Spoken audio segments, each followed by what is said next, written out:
Good evening. I'm Robert Polito, Director of the New School Graduate Writing Program, and I want to welcome you to this evening in celebration of the library of the Brooklyn Waldorf School, with three of my very favorite writers, Jhumpa Lahiri, Jonathan Franzen, and Sean Wilsey. Sean, I'm happy to say, is our moderator tonight. He's the author of a beautiful memoir, Oh, the Glory of It All, and co-editor of an anthology of original writing on each of the 50 states, state by state, a panoramic view of America, to which Jonathan and Jhumpa contributed the New York and Rhode Island chapters. I want to thank Jhumpa particularly for contacting us about tonight, and Sean and Jonathan for their enthusiasm, their support, and their focus. On the New School side, I want to thank Lori Lynn Turner and Pam Tillis and Laura Cronk, and note that this reading is co-sponsored with the Reggio Honors Program, Writing and Democracy. This Writing and Democracy program is an ambitious initiative to reinvent undergraduate education through a sustained investigation of language and democratic expression across the spectrum of cultural, political, social, and artistic experiences, with a special emphasis on intensive sequences of close reading and supervised writing. The Writing and Democracy program is rooted in a supposition that we live inside a culture that assumes as citizens we don't pay a close attention to much of anything, increasingly assumes, in fact, that we don't know how. So, finally, in thinking about readings and libraries for tonight, I was inevitably drawn back to Borges's famous words. The universe, which others call the library, is composed of an indefinite and perhaps infinite number of hexagonal galleries with vast air shafts between, surrounded by very low railings. Like all men of the library, Borges continues, I have traveled in my youth. I have wandered in search of a book, perhaps the catalog of catalogs. The mystics claim that their ecstasy reveals to them a circular chamber containing a great circular book, whose spine is continuous and which follows the complete circle of the walls. But their testimony is suspect, their words obscure. The secular book is God. Let it suffice now for me to repeat the classic dictum, the library is a sphere whose exact center is any one of its hexagons, and whose circumference is inaccessible. Good evening. Thank you. Thank you for coming. I too want to thank Robert Polito and everyone at the New School for opening their doors to us tonight. I want to thank Jonathan for agreeing to be here and to read with me. It's an honor to share the stage with him. And last but not least, I want to thank the Brooklyn Waldorf School, not only for coming into being and educating my children, but also for allowing me and Cynthia Hammond, my friend and fellow parent at the school, to start building a library there.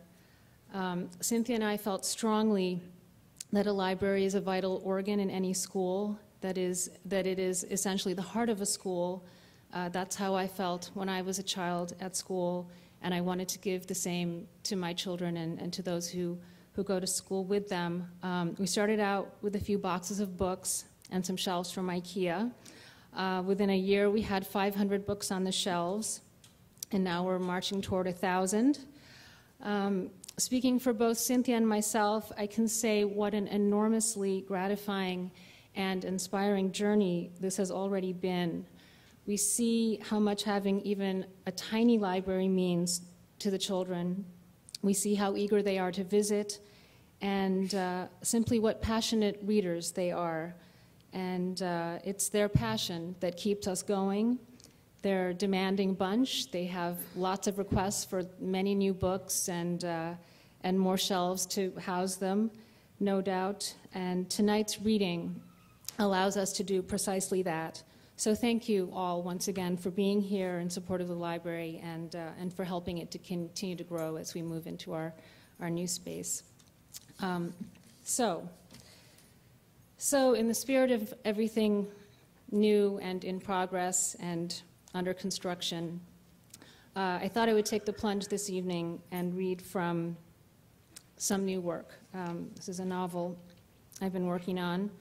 I'm going to read two sections. I don't think I need to say too much by way of introduction. They're two disconnected sections. I don't even really know how things are going to be structured at this point.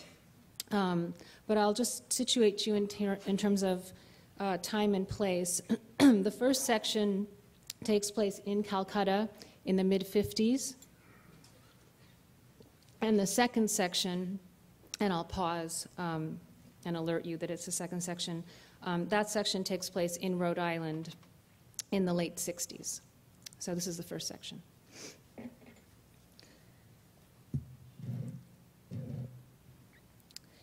It was Udayan who convinced Subhash to sneak into the Tali Club, which they had grown up beside, which they passed every day of their lives but never entered, where until the mid-40s their father used to stand in the crowd to watch the races, lined up behind the wall, among the bettors and the other spectators, unable to afford a ticket, until that section of the wall lining the main road was built up and blocked out the public. With pocket money, they'd bought a few used golf balls confiscated by Bismillah, a caddy who worked at the club and lived in their neighborhood. Some of the balls had been partially sliced open, like a deep gash in one's skin, revealing a pink rubbery interior. At first, they used to hit the hard little balls back and forth on an empty lot near their house with sticks. But then Bismillah also sold them a broken putter, jagged at the tip, that one of the club members had damaged in a fit of frustration, striking it against a tree. Loosely learning the objective of the game from Bismillah, they dug holes in the ground and tried to coax the balls in. But golf was not like football or cricket, not something they could satisfactorily improvise. A few years ago, the club's management had started putting up boundary walls on all sides to keep intruders away. But Bismillah told them there were still a few spots of wire fencing where one might enter along the western edge. They waited until close to dusk when the golfers would be heading off the course because of the mosquitoes, retreating to the clubhouse to drink the cocktails that followed their game. They crossed to the other side of Technician's studio, down Boshpara Road, then cutting through the paddy fields that flanked the dried-up canal. They found no wire fencing, but they stopped at a spot where the wall was not so high, and they could proceed unobserved. They were young enough to be wearing shorts, the pockets stuffed with balls. Udayan's hair was cut with a fringe covering his eyebrows, his voice still a boy's, though Subhash's was wavering, another part of his body that was turning strange, that he was unable to control. "Give me the putter," Udayan told Subhash. Without warning, he flung it over the wall.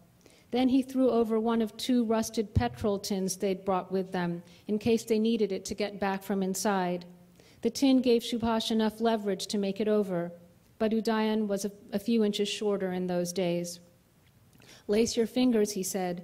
Subhash brought his hands together. He felt the weight of his brother's foot, the pebbly sole of his keds, then his whole body bearing down for an instant, straining Subhash's shoulders.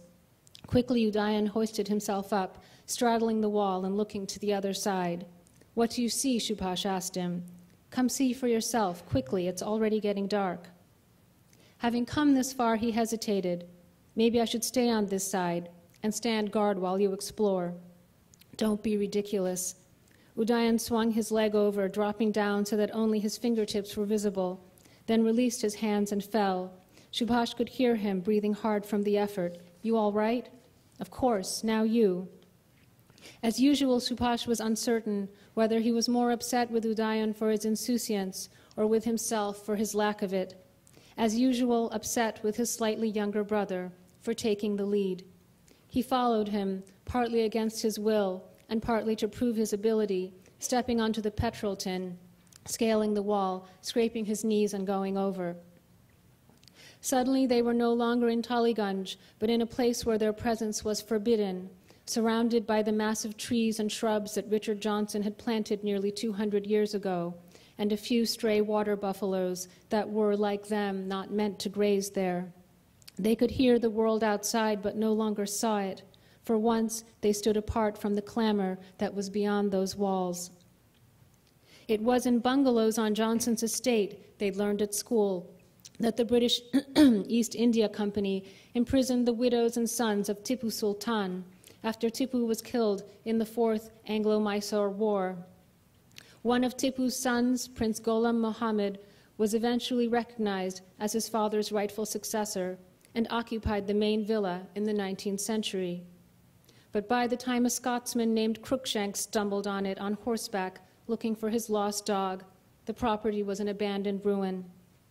The Tolly Club was established in its place, a refuge for the British to escape the city's commotion and to be among their own.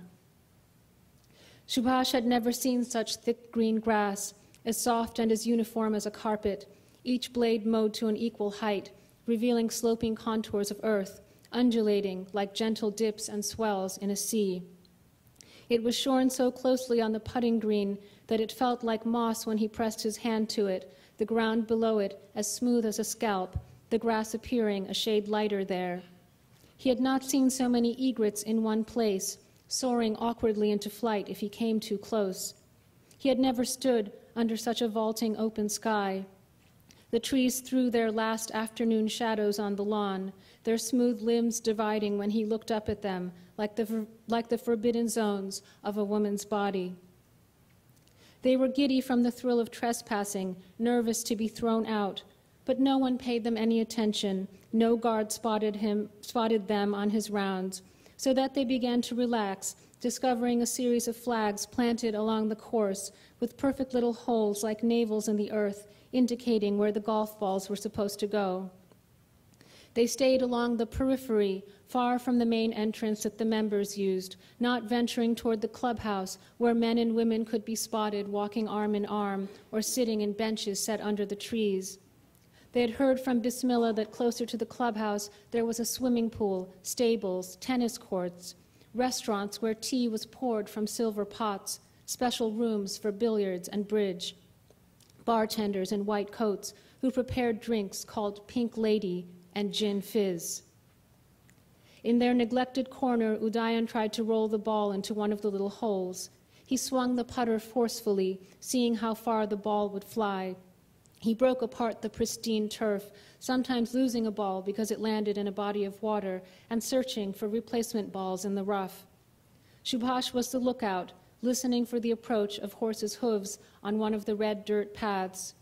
He heard woodpeckers hammering into bark and saw cormorants swimming in a fairway tank. As the dusk thickened, he saw bats fluttering overhead and jackals sitting erect in packs, a few beginning to scamper in search of food, trotting in straight lines, the piercing sound of their howls signaling that it was late, time to go home. On subsequent visits, he collected feathers and wild almonds, figs so that his mother could make jam. Once he found an egg that had dropped intact from a warbler's nest. Carefully, he carried it home with him, forming a nest for it in a small paper box from a sweet shop, covering it with twigs and leaves, digging a hole for it in the little garden behind their house at the base of the mango tree when the egg did not hatch. So that's the end of the first section. And then the second section, as I said, leaps forward to the late 60s in Rhode Island, and we're following the character of Subhash, the slightly older brother. He came to Rhode Island to study chemistry in a quiet place close to the sea.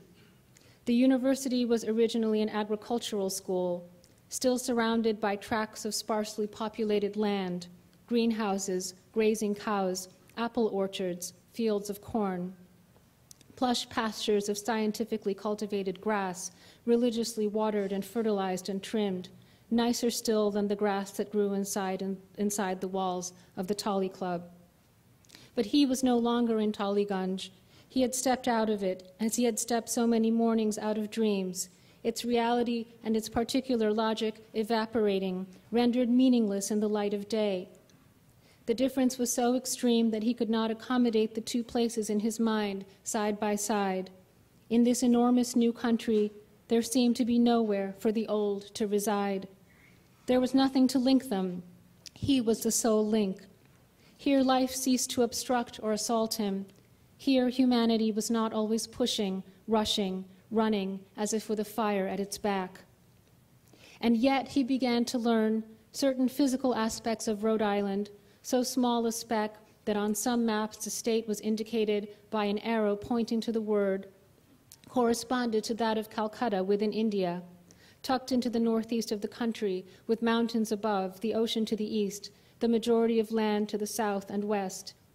Both places were close to sea level, subject to wind and tide, with estuaries where fresh and salt water combined.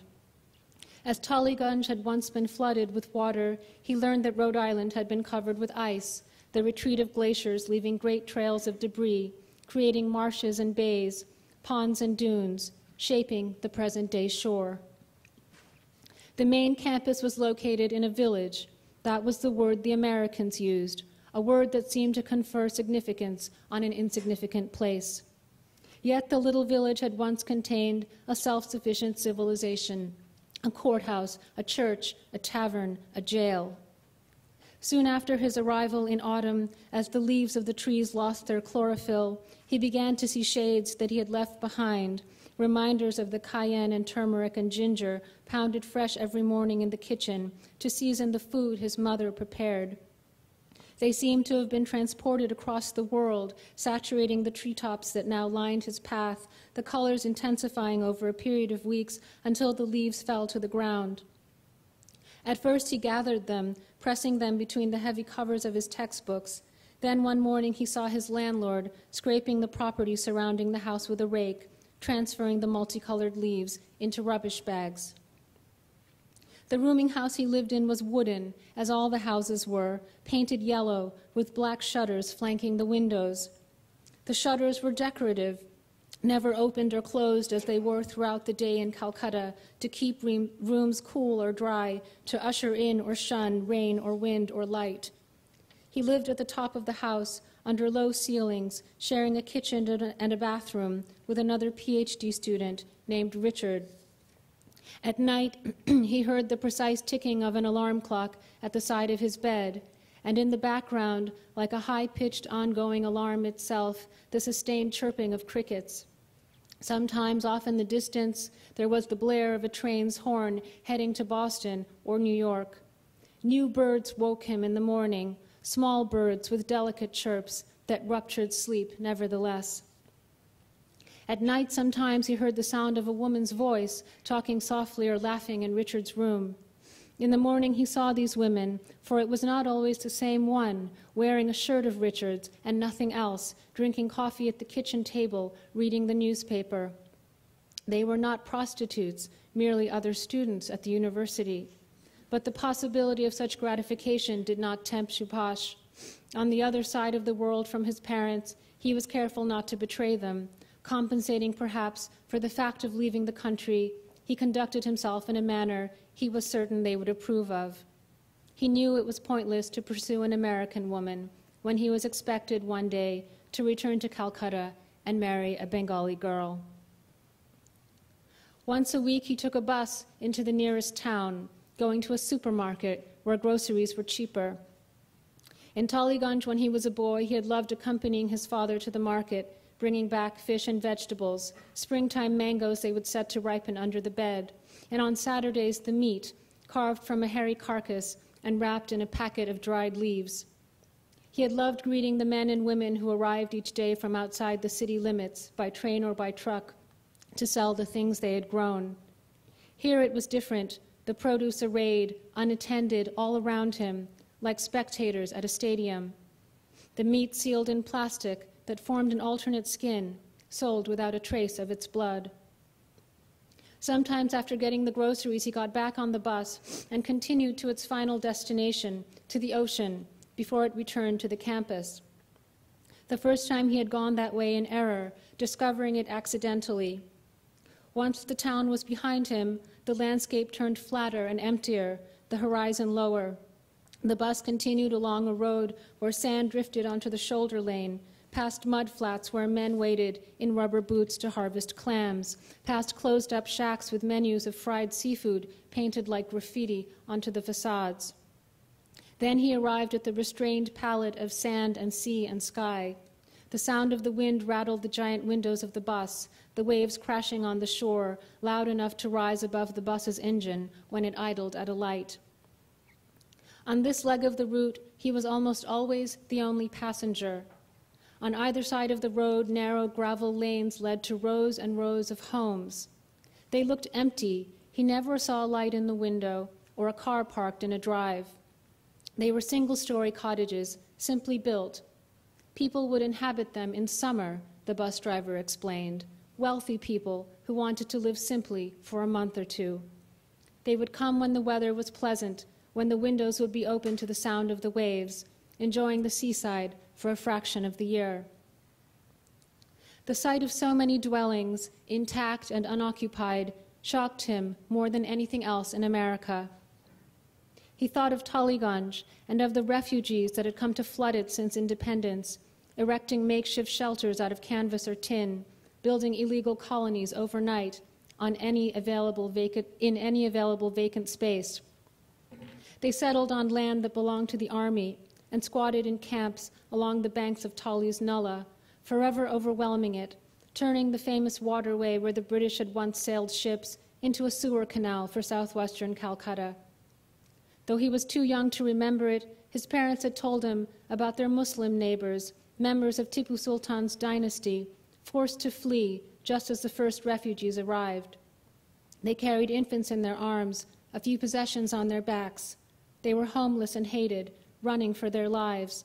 Their presence in Tollygunge endured only in the names of the streets they'd once established: Sulam Alam Road, Prince Bukhtar Shah Road, Basir Road, Prince Rahimuddi Lane. It was from Tipu's descendants, less than a decade before partition, that his parents had purchased land there, a time when electricity was just coming to the area, lighting up the houses one by one. His mother had contributed her only asset, selling off the gold she'd been given when she was married, insisting even before having children that building a home for her family was more important. For 1,000 rupees, they obtained a plot from one of the 3 Nawab brothers who owned the land forming their neighborhood, east of Baburam Ghosh Road. So that when Subhash and Udayan were born, these royal-blooded families had still lived among them in gracious pillared mansions most of them would soon lose, though the middle brother's wife, unwilling to migrate, remained in Tollygunge, a few hundred feet away from her former home, where she could be seen in the thatched-covered busti that went up by the mosque. His family's house contained a room for Subhash and Udayan to sleep in, a second room for their parents, and a kitchen. In his childhood, this was all. The roof was originally covered with tablets of dried mud, the vulnerable roof beams, when they weakened, reinforced by steel, the mud tablets replaced by clay tiles, and then by a layer of asbestos overhead. They bathed in the open air in the courtyard, holding up a hand mirror and a pan of warm water for each other when they were first learning to shave. Water was pumped manually from the tube well, a series of buckets filled up for the day's use. Sometime in the 50s, they'd gotten a septic tank. Before that, there had been an outhouse just by the entrance close to the street, and a man had come to clean it and carry their daily waste away on his head. But the house of his childhood was changing, covered now with bamboo scaffolding, an expansion financed by loans his father had obtained, and now by Subhash's American scholarship money. 2 stories were being added in anticipation of the family Subhash and Udayan would produce one day, after Subhash finished his degree and returned to Tollygunge, and he and Udayan both wed. Eventually, the bus reached a point jutting south and east to the corner of Rhode Island that abutted no land, where there was a lighthouse on a grassy hill, dark rocks draped with seaweed, a flag that writhed like a fire in the sky. He timed these excursions to see the sun setting behind the lighthouse, the white foam of the waves pouring over the rocks, the flag and the choppy blue water suffused with pink. It was always the same driver, a man who grew to understand that Subhash was only along for the ride, who paused in the parking lot by the lighthouse and smoked a cigarette, allowing Subhash to step outside for a moment, to feel the salt spray coating his face. Standing there, Subhash understood that he had been waiting all his life for a place like this, that it was here, in this minute but majestic corner of the world, that he could breathe. Thank you.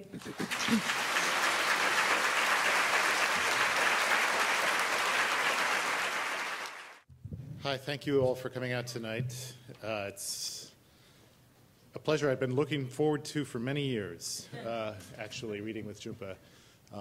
who's one of the American writers I very most admire. And of course, Sean, even if I hadn't wanted to read with her, would have made me. But I really did. So yes, intergenerically, I'm going to read some nonfiction, which is not my favorite thing to do, actually. I'd rather read fiction, but I just feel like I keep reading the same thing from the new novel. So I thought I'd do something different and let Jhumpa's great reading speak for itself. So this is a piece that, and apologies if you've read it. I hope I'll add a little value by doing it in my voice. I'm reading an abridged version of a piece I call The Ugly Mediterranean. And I've never read it before. And may never read it again. So for novelty at least. The southeastern corner of the Republic of Cyprus has been heavily developed for foreign tourism in recent years. Large medium-rise hotels specializing in vacation packages for Germans and Russians overlook beaches occupied by sunbeds and umbrellas in orderly ranks. And the Mediterranean is nothing if not extremely blue. You can spend a very pleasant week here driving the modern roads and drinking the good local beer without suspecting that the area harbors the most intensive songbird killing operations in the European Union. On the last day of last April, I went to the prospering tourist town of Protaras to meet 4 members of a German bird protection organization, the Committee Against Bird Slaughter, CABS. That runs seasonal volunteer camps in Mediterranean countries. Because the peak season for songbird trapping in Cyprus is autumn, I was worried that we might not see any action.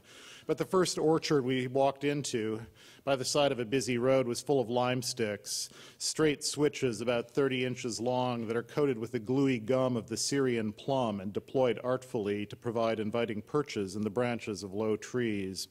The CABS team, which was led by a skinny, full-bearded young Italian named Andrea Rutiliano, fanned into the orchard, taking down the sticks, rubbing them in dirt to neutralize the glue and breaking them in half. All the sticks had feathers on them. In a lemon tree, we found a male collared flycatcher hanging upside down like a piece of animal fruit, its tail and its legs and its black and white wings stuck in glue. While it twitched and futilely turned its head, Rutiliano videoed it from multiple angles, and an older Italian volunteer, Dino Menzi, took still photographs. The photos are important, said Alex Hyde, a sober-faced German who is the organization's general secretary, because you win the war in the newspapers, not in the field. In hot sunshine, the 2 Italians worked together to free the flycatcher, gently liberating individual feathers, applying squirts of diluted soap to soften the resistant gum, and wincing when a feather was lost. Rutiliano then carefully groomed gum from the bird's tiny feet. You have to get every bit of lime off, he said. The first year I was doing this, I left a bit on the foot of one bird and saw it fly and get stuck again. I had to climb the tree. Rutiliano put the flycatcher in my hands. I opened them, and it flew off low through the orchard, resuming its northward journey. We were surrounded by traffic noise, melon fields, housing developments, hotel complexes. David Conlon, a beefy British military veteran, threw a bundle of disabled sticks into some weeds and said, "It's shocking that you can stop anywhere around here and find these." I watched Rutiliano and Menzi work to free a second bird, a wood warbler, a lovely yellow-throated thing.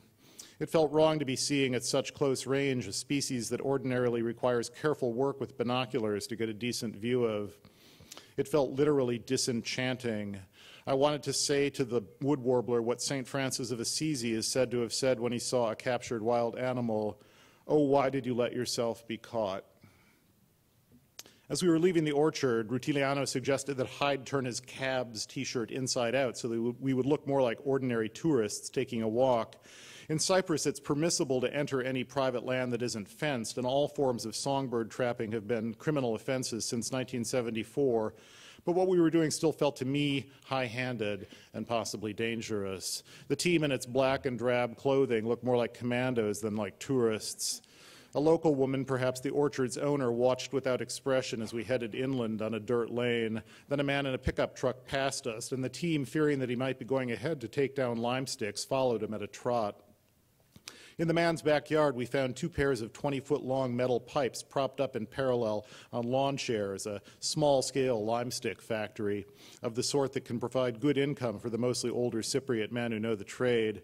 He's manufacturing them and keeping a few for himself, Rutiliano said. He and the others strolled brazenly around the man's chicken coop and rabbit cages, taking down a few empty sticks and laying them on the pipes. We then trespassed up a hillside and back down into an orchard crisscrossed by irrigation hoses and full of trapped birds. Questo giardino è un disastro, said Menzi, who spoke only Italian. This orchard's a disaster.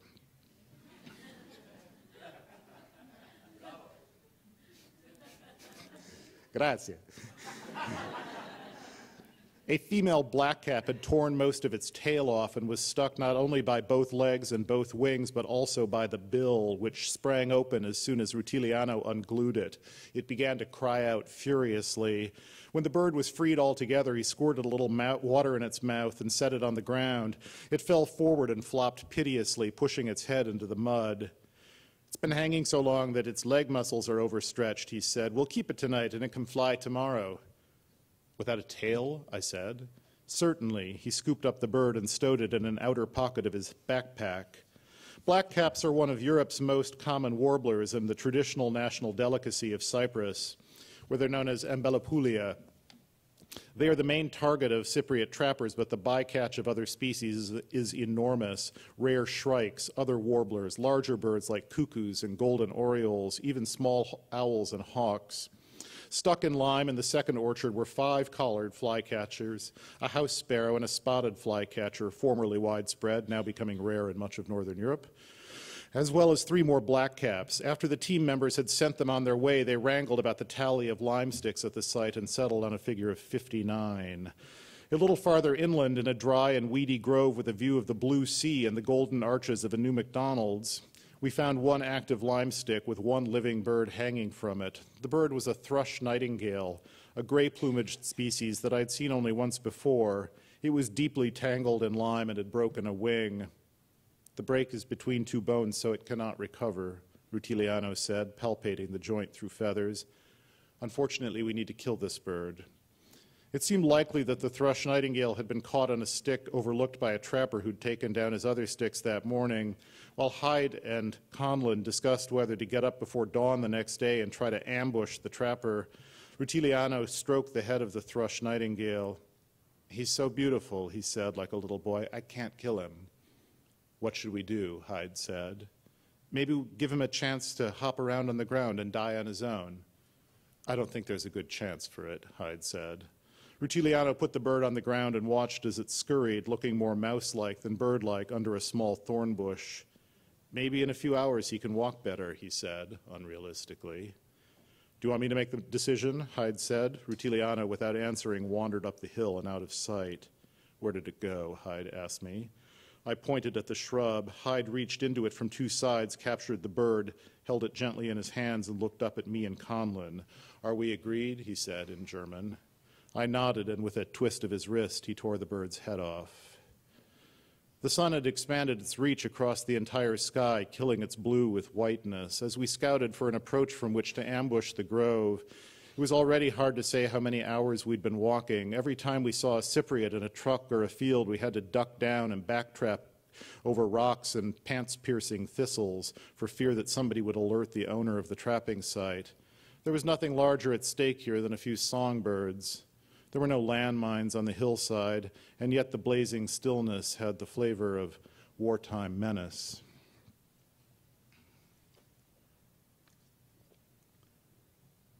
Telescoping some explanatory material here.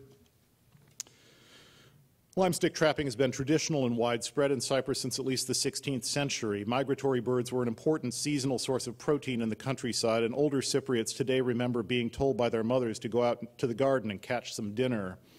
In more recent decades, Embelopoulia became popular with affluent, urbanized Cypriots as a kind of nostalgic treat. You might bring a jar of pickled birds as a house gift, or you might order a platter of them fried in a restaurant for a special occasion.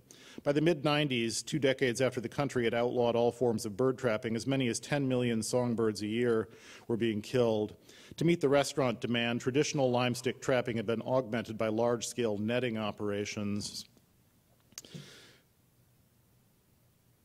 Well, those netting operations are kind of interesting, but I'll skip the paragraph about them and return us to the fact that because it's right on the migratory route, birds keep coming to Cyprus. They don't know it's a bad place to go. Returning to town at some less white-skied hour, the cab's patrol stopped to admire a black-headed bunting, a jewel of gold and black and chestnut that was singing from the top of a bush. For a moment, our tension abated, and we were all just birdwatchers exclaiming in our native languages, "Ah, que bello, fantastic, unglaublich schön."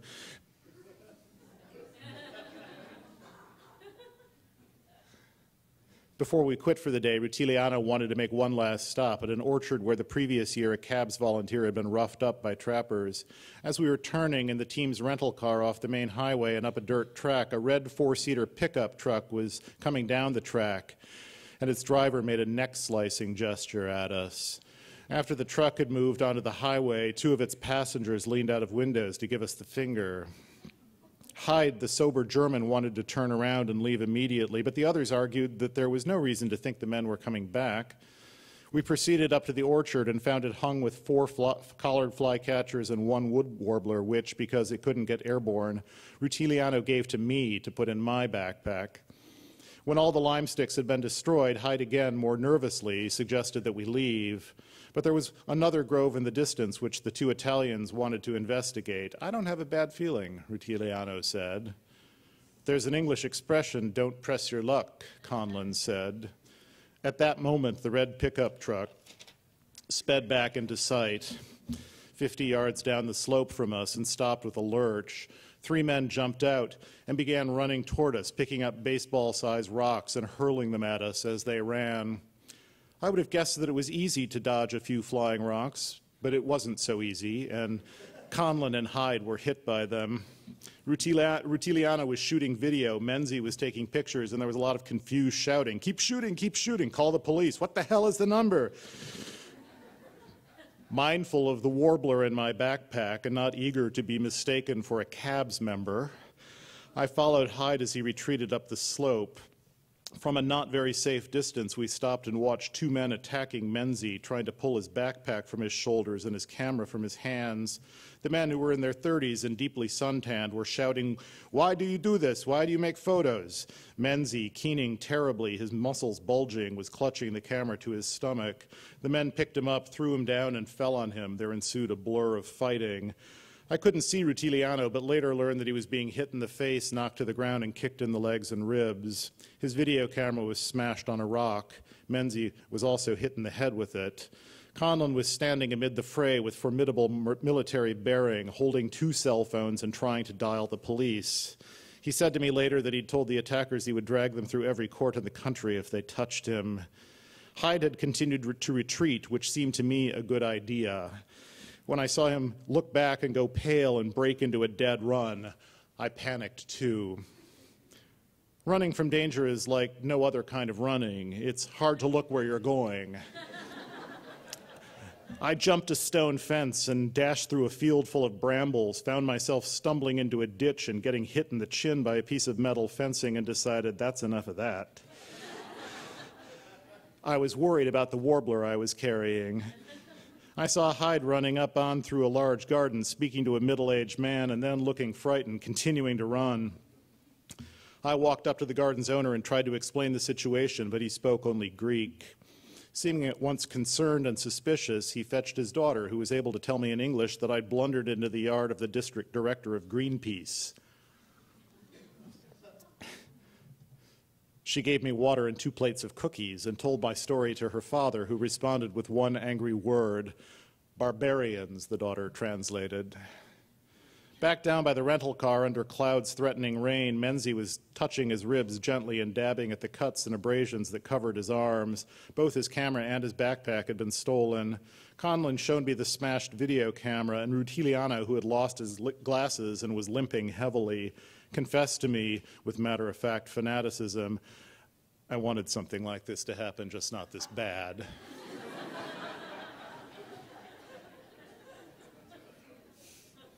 A second cabs team had arrived and was milling around with grim expressions. In its car was an empty wine carton into which, as a police cruiser was pulling up, I was able to transfer the wood warbler, which was looking subdued, but no worse for the wear. I would have felt better about its rescue had there not been on my cell phone a new text message from a Cypriot friend of mine confirming our clandestine date to eat ambelopoulia the following night. I was managing to half convince myself that I could simply be a good journalistic observer and not personally have to eat one, but it wasn't at all clear how I could avoid it. There follow two long sections about Italy and Malta, where the situation is, each in its own way, even worse than Cyprus. I'm going to read just one paragraph to give you the general picture. Every spring, some 5 billion birds come flooding up from Africa to breed in Eurasia, and every year as many as 1 billion are killed deliberately by humans, most notably on the migratory flyways of the Mediterranean. As its waters are fished clean by trawlers with sonar and efficient nets, its skies are vacuumed clean of migrants by the extremely effective technology of birdsong recordings, which are used to attract the birds. Since the 1970s, as a result of the European Commission's Birds Directive and of various other conservation treaties, the situation of some of the most endangered bird species has improved somewhat, but hunters throughout the Mediterranean are now seizing on this marginal improvement and pushing back. Cyprus recently experimented with a spring season on quail and turtle dove. Malta in April opened its own spring season. You shouldn't be hunting migratory birds in the spring, just because then they're on their way to reproduce. It's just really stupid. And Italy's parliament in May passed a law that extends the fall season there. While Europeans may think of themselves as models of environmental enlightenment, they certainly lecture the United States and China on carbon emissions as if they were. The populations of many resident and migratory birds in Europe have been collapsing alarmingly in the past 10 years. You don't have to be a bird watcher to miss the calling of the cuckoo, the circling of lapwings over fields, the singing of corn buntings from utility poles. A world of birds already battered by habitat loss and intensive agriculture is being hastened toward extinction by hunters and trappers. Spring in the old world will fall silent far sooner than in the new. Sparing you Italy and Malta. Like most Cypriot restaurants that serve ambelopoulia, the one I went to with a friend and a friend of his, I'll call them Takis and Dimitrios, had a small private dining room in which the little birds could be consumed discreetly.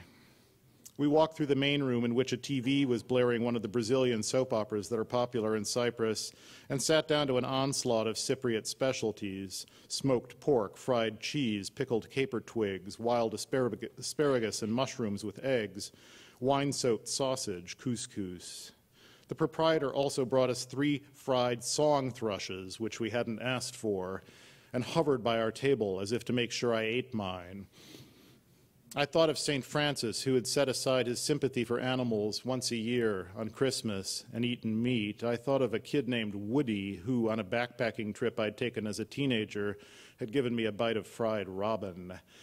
I thought of a prominent Italian conservationist who'd admitted to me that song thrushes are bloody tasty. The conservationist was right. The meat was dark and richly flavorful, and the bird was enough bigger than an ambelopoulia that I could think of it as ordinary restaurant food, more or less, and of myself as an ordinary consumer. After the proprietor went away, I asked Takis and Dimitrios what kind of Cypriots like to eat ambelopoulia. The people who do it a lot, Dimitrios said, are the same ones who go to cabarets, the lounges where there's pole dancing, and Eastern European girls who make themselves available. In other words, people with not a high level of morality, which is to say most Cypriots. There's a saying here: whatever you can stuff your mouth with, whatever your ass can grab, i.e. because life is short, Takis said. People come to Cyprus and think they're in a European country because we belong to the EU, Dimitrios said. In fact, we're a Middle Eastern country that's part of Europe by accident. The night before at the Paralimni police station, I'd given a statement to a young detective who seemed to want me to say that the attackers of the cabs team had only been trying to get the team to stop taking pictures and video of them. For people here, the detective explained when we were done, it's a tradition to trap birds, and you can't change that overnight. Trying to talk to them and explain why it's wrong is more helpful than the aggressive approach of cabs. He may have been right, but I'd been hearing the same plea for patience all over the Mediterranean. It was sounding to me like a version of modern consumerism's more general plea regarding nature. Just wait until we've used everything up, and then you nature lovers can have what's left.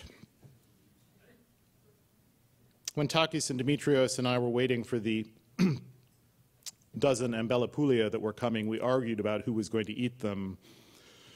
Maybe I'll take one small bite, I said. I don't even like Ambelopoulia, Takis said. Neither do I, Dimitrios said. Okay, I said, how about if I take 2 and you each take 5?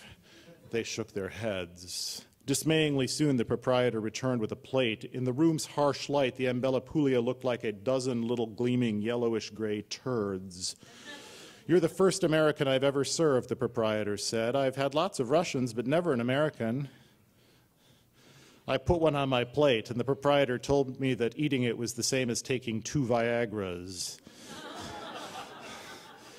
When we were alone again, my field of vision shrank to a few inches, the way it had when I dissected a frog in 9th grade biology.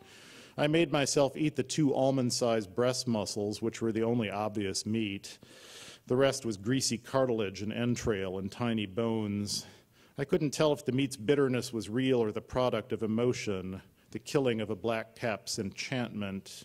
Takis and Dimitrios were making short work of their 8 birds, taking clean bones from their mouths and exclaiming that Ambelopoulia were much better than they remembered, were rather good, in fact.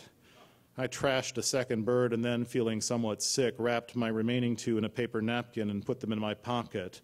The proprietor returned and asked me if I'd enjoyed the birds. I said. If you hadn't asked for them, this in a regretful tone, I think you really would have liked the lamb tonight. I made no reply, but now, as if satisfied by my complicity, the proprietor became talkative. Young kids today don't like to eat them. It used to start young, and you'd get used to the taste. My toddler can eat 10 at a time. Takis and Dimitrios exchanged skeptical glances. It's a shame they've been outlawed, the proprietor went on, because they used to be a great tourist attraction. Now it's become almost like the drug trade. A dozen of them cost me 60 euros. These damn foreigners come and take down the nets and destroy them, and we've surrendered to them. Trapping Ambelopoulia used to be one of the few ways people around here could make a good living. Outside, by the edge of the restaurant parking lot, near some bushes in which I'd earlier heard Ambelopoulia singing, I knelt down and scraped a hole in the dirt with my fingers. The world was feeling especially empty of meaning, and the best I could do to fight this feeling was to unwrap the 2 dead birds from the napkin, put them in the hole, and tamp some dirt down on them. Then Takis led me to a nearby tavern with medium-sized birds grilling on charcoal outside. It was a sort of poor man's cabaret, and as soon as we'd ordered beers at the bar, one of the hostesses, a heavy-legged blonde from Moldova, pulled up a stool behind us.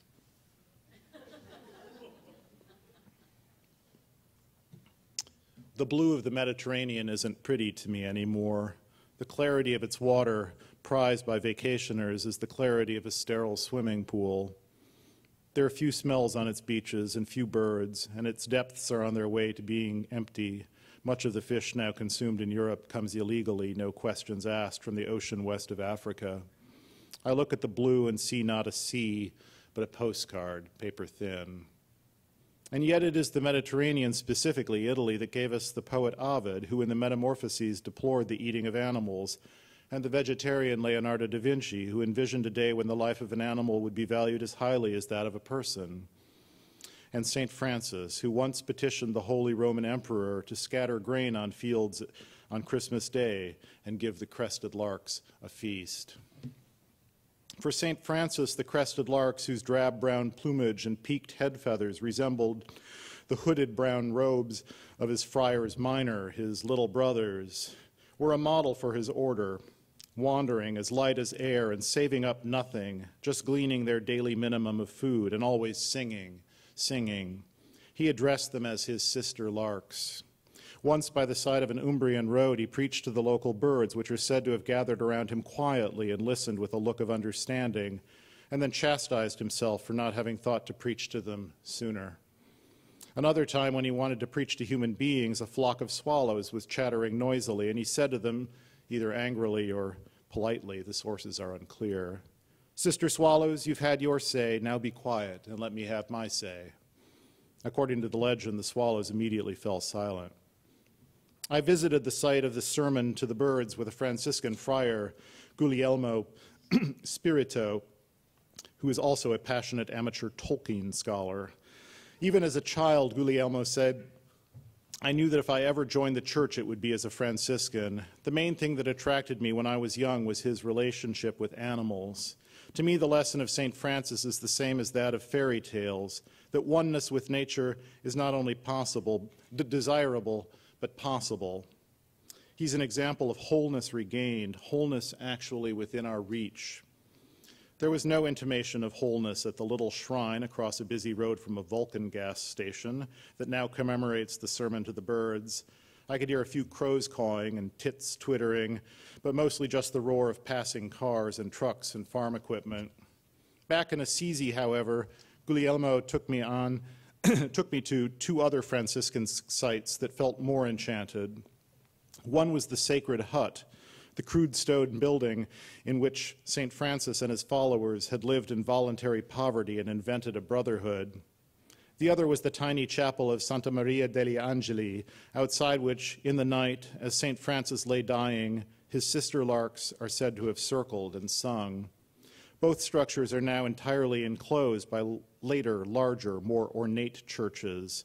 One of the architects, some pragmatic Italian, had seen fit to plant a fat marble column in the middle of the Sacred Hut.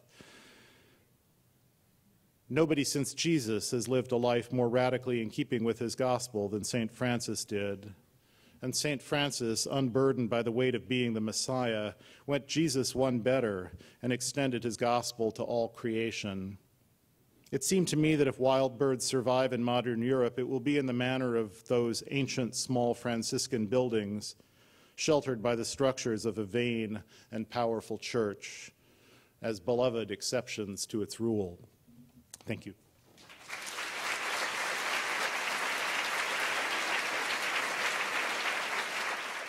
All right, well, I would like to talk about voice. See, these two writers this is why they're such good writers, is because they don't really engage in this kind of shenanigan. They just go and do their writing. God. We're capable of engaging if you'd like ask us a question or something.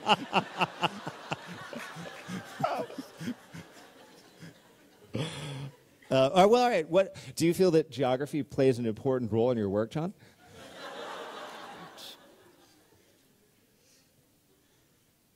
Yes, it's actually with Sean's wife, Daphne, who I most recently had the unwinnable, but also, I think, unlosable argument about whether there is such a thing as the Midwest. That is, obviously, it is a region in the Atlas, but whether it makes sense to talk about a Midwestern character, and it turns out to be a surprisingly slippery category. And you, like every time you think I've isolated a character trait of the Midwesterner, it's like, well, the Southerners are just that way too, and actually pretty much the Great Plains and the Far West are that way too. In fact, New England people are often that way. So, and it's just like right on down the line, the checklist you make, and yet it seems to have some sort of valence. And actually, I'm interested in Jhumpa's response to this question because there the difference is a little less imaginary. I feel like to some extent I construct, and we all participate in constructing these regional differences and invest them with explanatory power to make life more interesting. That they are, it's essentially, it's our own little watered down version of myth, the myth of the Midwestern small town. And you can sort of trace, one of the primary texts of it is that great paragraph late in Gatsby, where he goes back from Chicago, once he's past Chicago, looking at the little towns out the window. So I think I think about it a lot, but I don't, I feel like I often feel like it could just as well be, you know, Tallahassee as St. Paul. But I bet that's not quite true for you. Having been to neither of those places, no.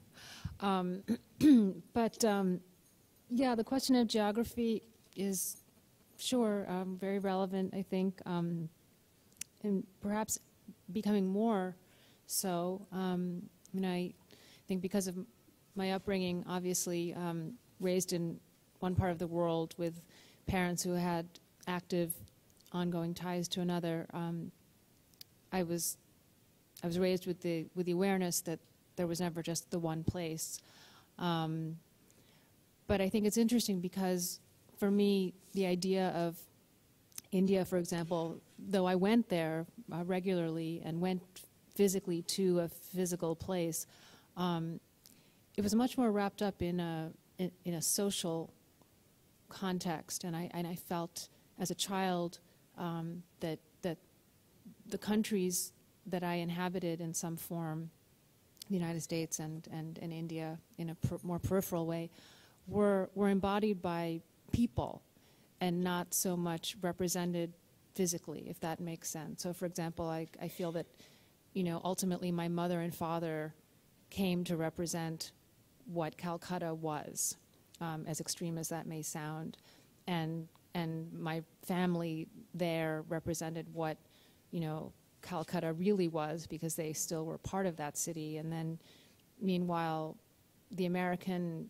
people I came to know and grow close to represented the United States. When I was growing up, my parents, you know, maybe this is just them, but they were processing so much about this country that they didn't really engage with it physically.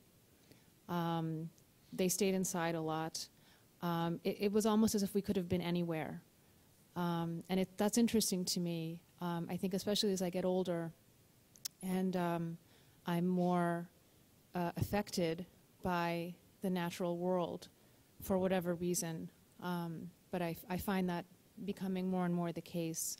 And so that when I go to a place, I'm thinking of the people and other things, but also much more of the literal geography. And I think some of that is actually coming into play in this new book that I'm writing, where I found myself thinking more, and I think maybe even in some of the parts that I read, about the physical landscape. Perhaps because, I don't know, maybe as we get older we sort of understand that that is what endures, or one hopes endures, what tends to endure. So maybe for all of these reasons, I feel that it's actually increasing as a preoccupation for me in my work. See, I knew you guys would actually work that out. Well, yeah, and I was struck by the way that even in the first section you read, that's almost literally what happened. You just, suddenly the boys are lost in the landscape, and you don't even, and it was great the way you didn't come back to them, actually, but just let the thing go off as night fell, and this sort of list of animals, you could, I liked that. Thank you. Well, it made me think a little bit about the essay that you wrote for State by State about Rhode Island, which is when we first talked about you writing that essay, you said that initially, you know, you felt like your feelings for the state were ambivalent, and you weren't sure that that was a good sort of starting point to write about something. But then as you got into it, you did write these really rapturous descriptions of what it felt like to be there, particularly by the ocean. And you were saying that some part of writing that essay, and I'd like to talk a little bit about nonfiction and fiction, but so some part of that essay kind of sparked what you're working on now? It did, and in fact, that second section is really just, I think, an outtake of that essay that I wrote. And I was not going to set this book in Rhode Island until I wrote the essay for State by State. For some strange reason, I have set the bulk of my work in a fictional or sometimes actual Massachusetts, where I actually only lived for 1 year when I was very young. My family arrived to Cambridge and lived there for a year, and then moved to Rhode Island, where my parents continue to live.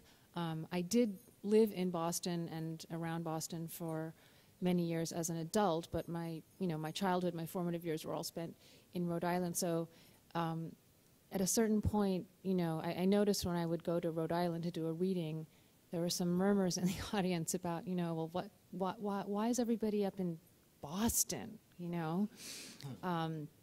And I don't know what the answer is. Maybe I was just afraid. Maybe I was afraid of facing the ambivalence, or just being so close to the place where I did grow up.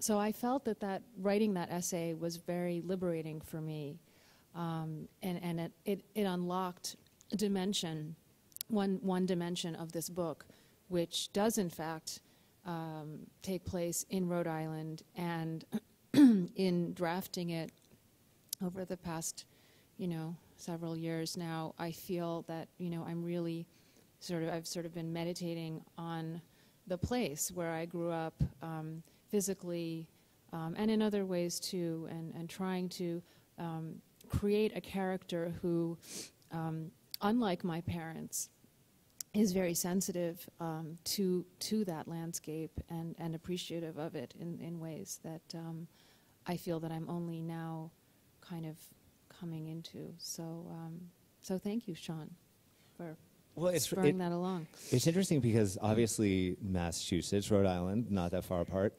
but yet you're picking up on these differences between the places, and you have been talking a little bit about the Midwest and whether or not the Midwest even exists, I think, to a degree. But do you get people in St. Louis getting mad at you for the fact that you're setting things in St. Paul?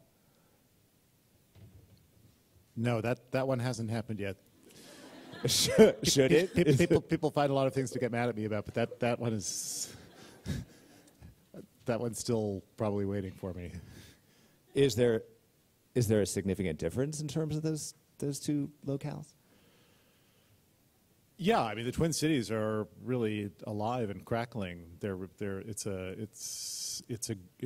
very vital urban area. I mean nowadays, it's something where people actually stayed in the city, and St. Louis is just every time there's a new census, it's like getting hit with a whip again.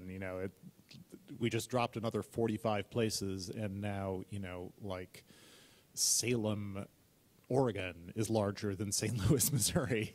Yeah, there are signal differences in that way, and also, if you're, I'm half Swedish. My parents were both Minnesotans, and there's a different culture up there in that Nordic place, and Missouri was a slave state. You may recall the Missouri Compromise. So and yeah, very very different. And Missouri. You don't have to go on about it unless you want to. No, I feel like I'm torturing I just started by saying this. None of this stuff even exists. It's just Okay. like it is what I say it is, kind of thing. Well, I think that's a good way to segue into the next question, actually, which is about fiction versus nonfiction. Because in fiction, you in particular are really good at the omniscient voice, where everything kind of is what you say it is.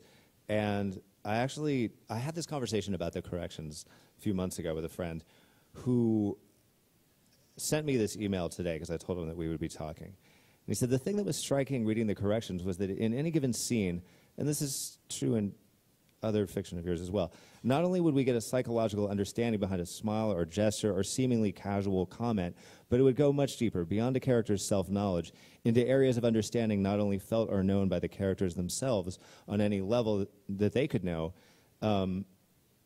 on any knowable level, they don't know themselves well enough to see what these little details mean, why they're getting mad or impatient or suddenly horny, but Franzen does. I don't think I've ever read a book where an author understood his characters and his world as fully. And then my friend, this was over dinner, started shouting, it was like God wrote a book. It was just like, I was like, God wrote all this. And it was a really, really funny thing to say. Yeah, right. And your nonfiction voice is completely different, I think, than your fiction voice. And whereas I think of yours as a little bit more conjoined. I mean, you don't write as much nonfiction as John does. And in fact, this evening was going to exclusively focus on nonfiction, and then Jhumpa just broke away and rebelled against that, which I think is probably good. Obviously was good. But I'm stopping. I suddenly don't have a question here. I had it. There was a question mark here. Sean worked very hard to prepare these questions, too. So hard. That's sort Aren't of you glad that people aren't just getting up and asking questions? That's sort of the sad irony of this, is that he really did work hard. Oh, it always happens like this, doesn't it? There are microphones here if you're... You know. Actually, there's a great question Okay. that I'm about to whip out here. As it were. Yeah, as it were. Yeah, here it is. Oh, yes, there's that question now. This is just torture for all of us. Oh, okay, here it is.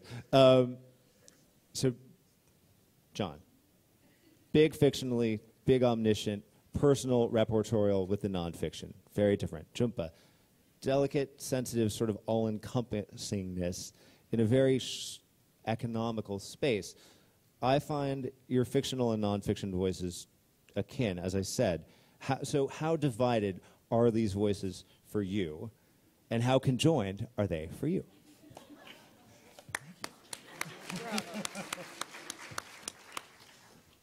Shall I go first?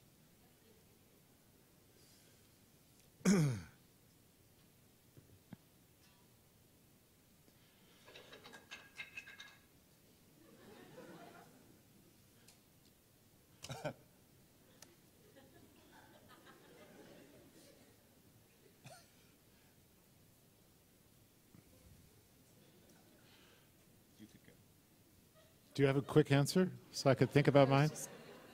Waiting for, no, sure.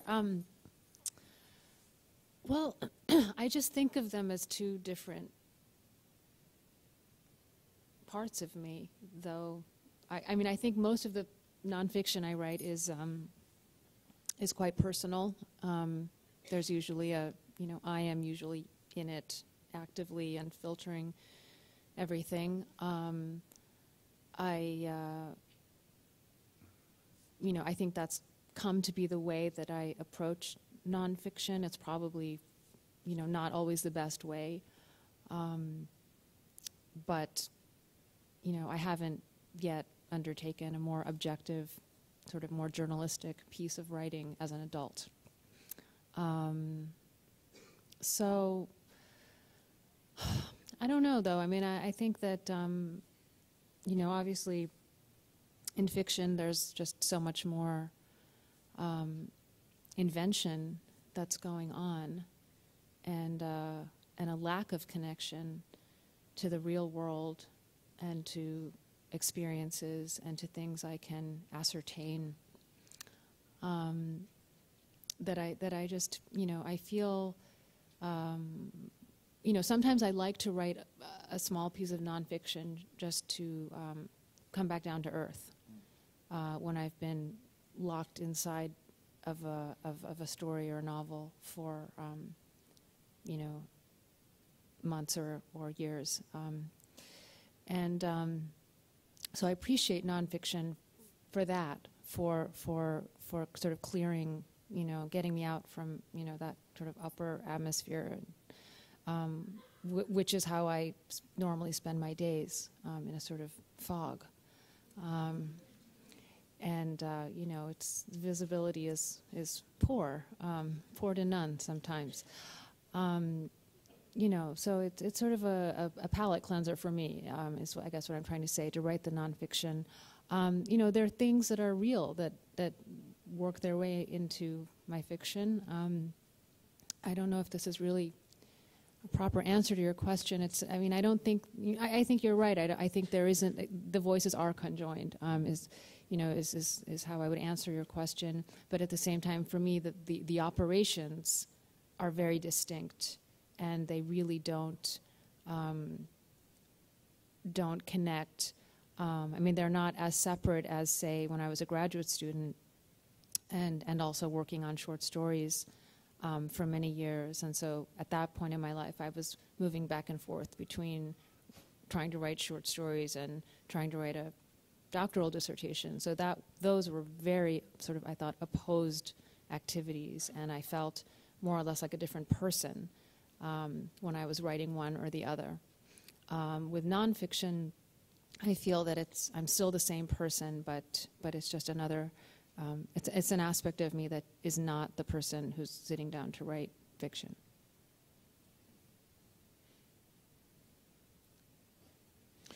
I feel like I have a nonfiction voice, but it's really only one voice, and it's the voice of me making fun of myself, or being hard on myself, trying to make some sort of humor out of my own bad character, and of course, fiction writers don't have great character really either. It's this, at some level, very self-indulgent thing to do, to spend all day just making up stuff and getting really into these things that you've made up, all these figments in your own imagination, really, really, really into them. And we won't even get into some of the sort of, I mean, the really red-hot kind of moral problems of being a fiction writer. But and then there's straight-up journalism, which is incredible. I find incredibly confining, and the only, basically, I don't think about voice. I'm just looking for interesting stuff, and looking for a good story, and letting, because yeah, I don't have the Hunter Thompson kind of character. I don't have the Lester Bangs character. I can't, I don't want to insert myself and slant everything. I want the facts to speak for themselves. But that means you have to find really talkative facts. And like this Mediterranean piece, I'd spent 5 weeks lurking around 3 different European countries, waiting for something interesting to happen. My last full day, at the end of those 5 weeks, going into it, I had nothing. I had quotes. Great. You know, it's some good quotes. I had lots of facts. And so I was kind of, it was all or not. I was very lucky. And so weirdly, journalism for me and nonfiction, yes, nonfiction that isn't essay, pure essay about my feelings is very much, it's playing the game of waiting for something interesting to happen, of putting yourself in the position, putting yourself in sometimes kind of risky situations, hoping something interesting will happen. That's all, and that which really has nothing to do with voice. And then just for me, then just write it down. I would point out that, of course, no one is going to see it the way that you see it, which is what makes me really want to read your nonfiction more than necessarily what it is. Jhumpa, how has having kids changed, or has it changed the way that you write?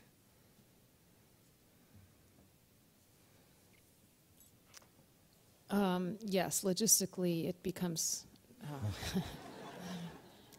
rather challenging. It's hard. That's just the way it is. My time is not my own.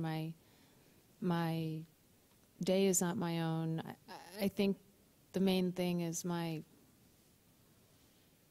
sort of, dream space in my head is limited and sometimes non-existent. And that's what I've always needed to to write is that sort of open space, which is hard to access even if you don't have kids. It's very hard to get into that space. But you know, if you do have kids, then it's even harder, and the window is even smaller. And so it's, you know, as anyone will tell you, it's challenging logistically. On the plus side, and I think there is a plus side, what I've really loved about, you know, about having kids in connection to my writing is just, you know, that sense of reliving, well, not reliving my childhood, but just getting back down and dirty inside of childhood again through them. I find this very nourishing for me as a writer to be, you know, experiencing things alongside my children, discovering things, noticing things, struggling with things, questioning things, understanding, trying to understand the meaning, the point of things. You know, you children are decoding the world day by day, and as a parent, you help them to do that, and you have to explain a lot of stuff about the world. And why things are as they are. And I think really that's what fiction writers are doing on some fundamental level, is repeatedly decoding the world, which remains mysterious, remains an unsolvable puzzle for all of us. And so that's what's really gratifying about being a mother and a writer. So while I don't get quite as much time to do the writing, I think when I do it, you know, those things are coming in to play. Those basic questions that I admit I, you know, lost sight of. I think one necessarily loses sight of certain things as we make room for other experiences in life. But I think, you know, especially when it comes to things like just basic description, noticing things in fiction, you really need to maintain a kind of, I think, a kind of childlike curiosity and wonder and bewilderment at the world, and so sort of basic reactions to things that seem unjust or unfair or strange or curious. I mean, I think the more fiction writers keep channeling those things, the better for the world of fiction in general. So that's the plus side. Will you both talk about the role research plays in your fiction?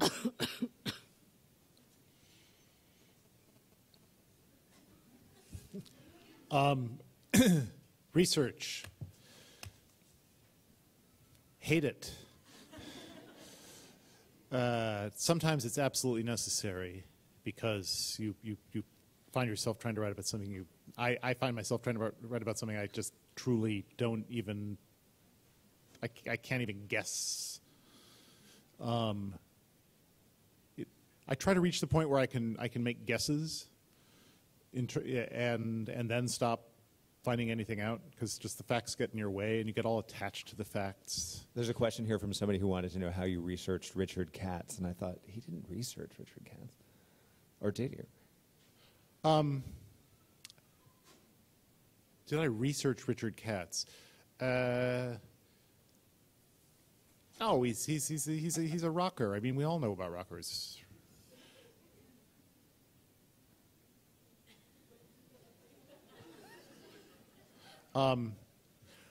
I did teach myself how to play guitar.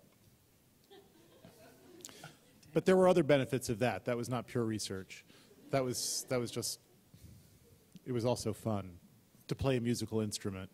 But no, really, the nonfiction, you have to do research because you're trying to assemble such a large store of interesting stuff that you can just float freely and choose freely among all these great things and form a good, tight story out of it. But for me as a fiction writer, facts have exactly the opposite effect. They're always constricting my freedom. And and you have a great idea, and then you find out, yeah, it doesn't work that way. And the temptation then is to do the same thing as you're doing with nonfiction and just find out a ton about and obviously if you're writing a novel of 17th century Bulgaria, you better know something about 17th century Bulgaria, although maybe not. And in some way, Kafka wrote about Oklahoma. I don't think he spent lots of time on the web, checking out, interesting cultural features of Oklahoma. Oklahoma was just a word he knew.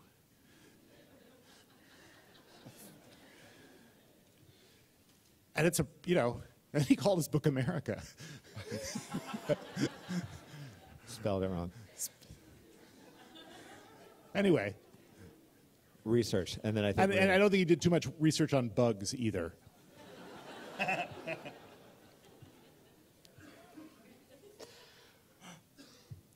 Yeah, just to finish up with research. Well, I think in my work, research tends to happen on the detail level, usually. I haven't yet written any fiction, or nonfiction for that matter, that's really, research heavy.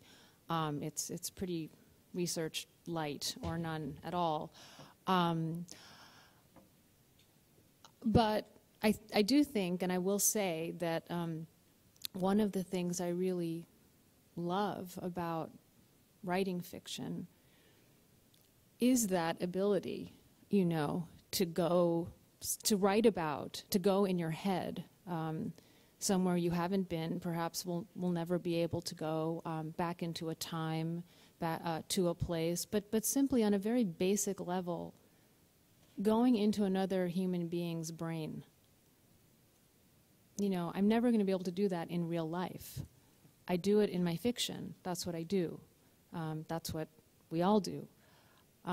So that in and of itself is such an enormous leap of faith, and there is some sort of intuitive research that's happening continuously I think, to create character out of language.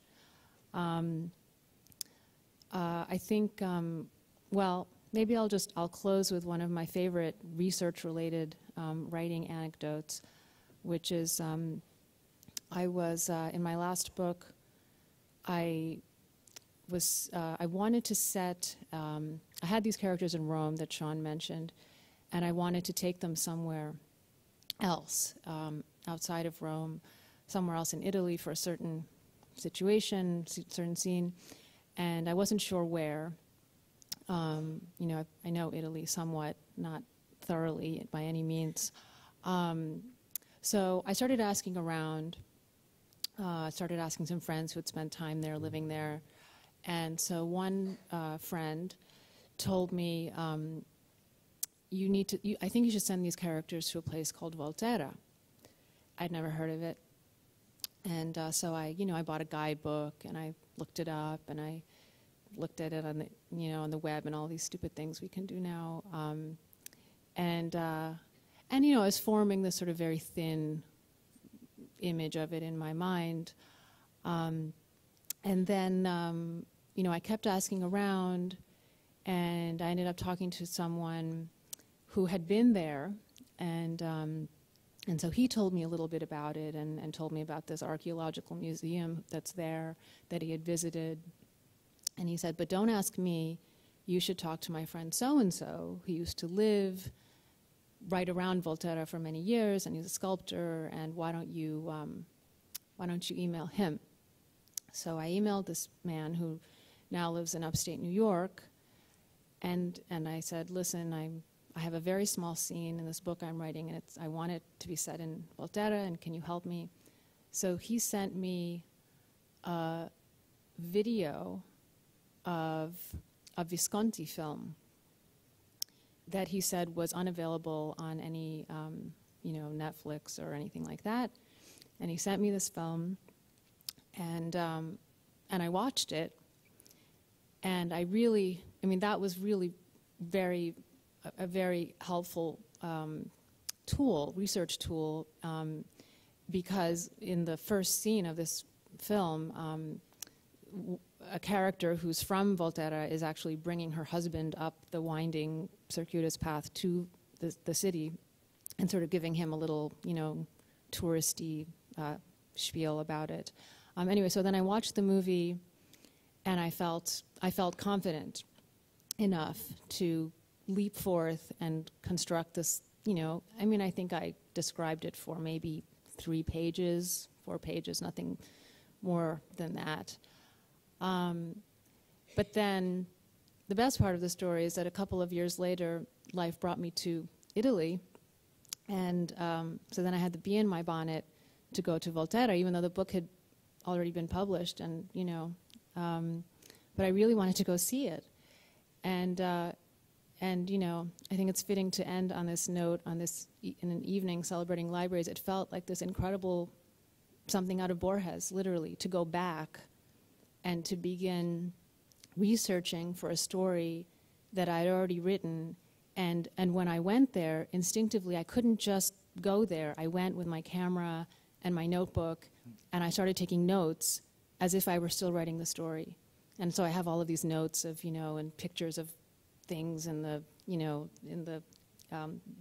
fortress walls, and details about the atmosphere of the restaurants and the quality of the light in the streets. And so then anyway, I felt very much that I was in some wonderful Borges story. So I'll just end with that. Thank you all very much for coming out. Thanks for coming.